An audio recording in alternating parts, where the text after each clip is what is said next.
তৃণমূলের নিশানায় মোদীর পরিবার। বিজেপির লোকসভা প্রার্থীদের 50% অপরাধী। 22 জনের মধ্যে 10 জন অপরাধের রেকর্ড আছে। সোশ্যাল মিডিয়ায় পোস্ট তৃণমূলের। নিশীথে প্রামাণিকের 44টি অপরাধের রেকর্ড রয়েছে। গৌরীশঙ্কর ঘোষের 23টি অপরাধের রেকর্ড রয়েছে। মনোজ টিগ্গার 18টি অপরাধের রেকর্ড রয়েছে। খগেন মুর্মুর 16টি অপরাধের রেকর্ড রয়েছে। সৌমিত্র খাঁয়ের 22টি অপরাধের রেকর্ড রয়েছে। জ্যোতির্ময় সিং মাহাতোর 13টি অপরাধের রেকর্ড। লকেট চট্টোপাধ্যায়ের বিরুদ্ধে 59টি অপরাধের রেকর্ড। শান্তনু ঠাকুরের 38টি অপরাধ। শ্রীরূপা মিত্রের বিরুদ্ধে 1টি অপরাধের রেকর্ড রয়েছে বলে পোস্ট করা হয়েছে তৃণমূল কংগ্রেসের পক্ষ থেকে। আসবো, আমাদের সঙ্গে রয়েছেন আমাদের বিশেষ প্রতিনিধি দেবজ্যোতি ঘোষ। দেবজ্যোতি, বিশদে জানাও তৃণমূল কংগ্রেসের এই অভিযোগ সম্পর্কে। দেখো, প্রধানমন্ত্রী নরেন্দ্র মোদী রাজ্যে এসে বিজেপির কর্মীদের উদ্দেশ্যে বলেছিলেন যে বিজেপির নেতৃত্ব এবং কর্মীরাই তার পরিবার। তাকেই কটাক্ষ তৃণমূল কংগ্রেসের পক্ষ থেকে করা হয়েছে।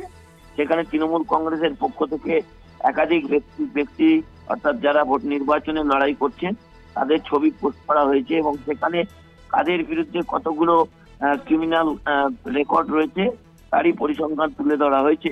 এবং সেখানে দেখা যাচ্ছে আলিপুরদুয়ারের মনোজ টিগ্গা থেকে শুরু করে বিষ্ণুপুরের যে সাংসদ প্রার্থী রয়েছেন সৌমিত্র খাঁ, এছাড়াও বিজেপির পক্ষ থেকে জিৎ প্রামাণিক সহ সমস্ত বিধায়কদের ছবির তলায় কার বিরুদ্ধে কত ক্রিমিনাল অ্যাক্টিভিটি রয়েছে, ক্রিমিনাল রেকর্ড রয়েছে তারও ছবি তারা তুলে ধরেছেন এবং সোশ্যাল মিডিয়ায় তা পোস্ট করেছেন।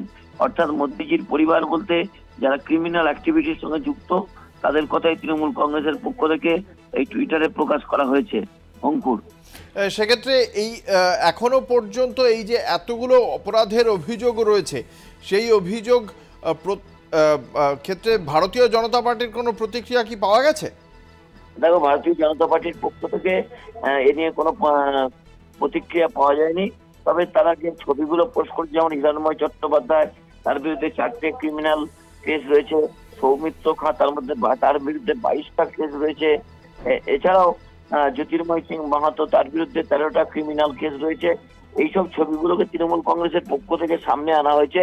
অর্থাৎ মোদীর পরিবার বলতে যারা ক্রাইমের সঙ্গে যুক্ত তাদেরই তারা প্রার্থী করেছেন এবং তাদেরই মানুষ ভোট দেওয়ার কথা আবেদন বিজেপির পক্ষ থেকে করা হচ্ছে।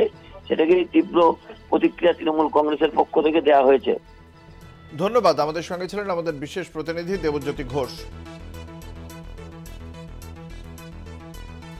একগুচ্ছ অভিযোগ আনা হয়েছে তৃণমূল কংগ্রেসের পক্ষ থেকে।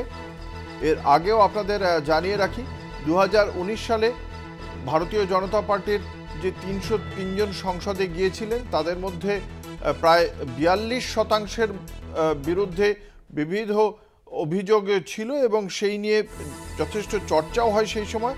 আবারও যাদেরকে প্রার্থী পদ দেওয়া হয়েছে, রাজ্যের 42টি আসনের মধ্যে 20টি আসনের নাম ঘোষণা করা হয়েছিল বিজেপির পক্ষ থেকে। তাদের মধ্যে একজন অবশ্য ইতিমধ্যেই তার নাম প্রাথমিকভাবে প্রত্যাহার করে নিয়েছিলেন। সেই বাদে বাকি যে 19 জন, তাদের বিরুদ্ধে যে সমস্ত অভিযোগ রয়েছে, অপরাধের অভিযোগ রয়েছে, সেই অভিযোগ এনেই এবার রাজনৈতিক আক্রমণ শুরু করলো তৃণমূল কংগ্রেস। ভারতীয় জনতা পার্টির সাংসদদের বিরুদ্ধে অপরাধের অভিযোগ এনেই এবার এই রাজনৈতিক আক্রমণ। ভারতীয় জনতা পার্টি এর কি উত্তর দেয় সেদিকে অবশ্যই নজর থাকবে। তৃণমূল কংগ্রেসের বক্তব্য, বিজেপির লোকসভা আসনে যারা প্রার্থী তাদের 50%ই অপরাধে অভিযুক্ত।